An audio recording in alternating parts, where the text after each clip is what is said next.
నిజామాబాద్ జిల్లాలో మాస్టర్ ప్లాన్ను రద్దు చేయించేలా కృషి చేయాలని కోరుతూ కామారెడ్డి మున్సిపల్ చైర్మన్ గడ్డం ఇందుప్రియను బాధిత రైతులు కలిశారు. మాస్టర్ ప్లాన్ అమలు అయితే రైతులందరూ రోడ్డున పడతారని బాధితులు వాపోయారు. మాస్టర్ ప్లాన్ రావడంతో రైతులకు సంబంధించిన భూములు ధరలు పూర్తిగా పడిపోతాయన్నారు. రైతు కుటుంబంలో జన్మించిన తాను రైతులకు అండగా ఉంటానని మధుప్రియ తెలిపారు. సీఎం రేవంత్ రెడ్డి దృష్టికి తీసుకువెళ్లి మాస్టర్ ప్లాన్ను రద్దు చేసేందుకు కృషి చేస్తానని ఆమె హామీ ఇచ్చారు.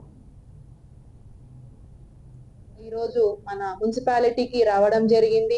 అందరూ కూడా మరి ఇంకా ఇది ఫైనల్ ది ప్రపోజల్, మనకి ఫైనల్ దీనికి ఒక కన్క్లూజన్ రాలేదు అని చెప్పేసి వాళ్ళు ఈరోజు చెప్పడం జరిగింది.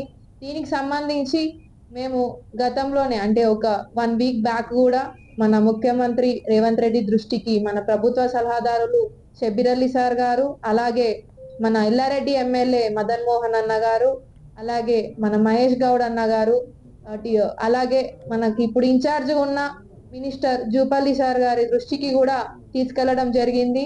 త్వరలోనే మరి ఇప్పుడు కాంగ్రెస్ గవర్నమెంట్ ముఖ్యమంత్రి రేవంత్ రెడ్డి గారు, మన మున్సిపల్ శాఖ మంత్రి గారు కూడా ఏదైతే దీని గురించి మాస్టర్ ప్లాన్ గురించి రైతులు ఆందోళన పడద్దు, ఎవ్వరు కూడా దీని గురించి టెన్షన్ తీసుకోకండి. ఎందుకంటే ముఖ్యమంత్రి కూడా ఒక రైతు బిడ్డనే.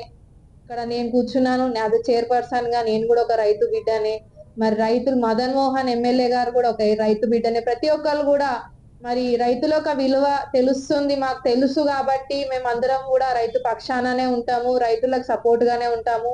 ఈ యొక్క మాస్టర్ ప్లాన్ ని రద్దు చేయాలి అనేది మేము ఖచ్చితంగా ముఖ్యమంత్రి దృష్టికి తీసుకెళ్లి మా షబ్బీర్ అలీ సార్ గారు, అలాగే మదన్ మోహన్ గారు, మహేష్ గౌడ్ అన్న గారు, జూపల్లి సార్ గారు ప్రతి ఒక్కరు కూడా ఖచ్చితంగా సపోర్ట్ చేస్తారు. త్వరలోనే మన మాస్టర్ ప్లాన్ కూడా రద్దు అవుతుందని చెప్పి ఖచ్చితంగా నేను తెలియజేస్తూ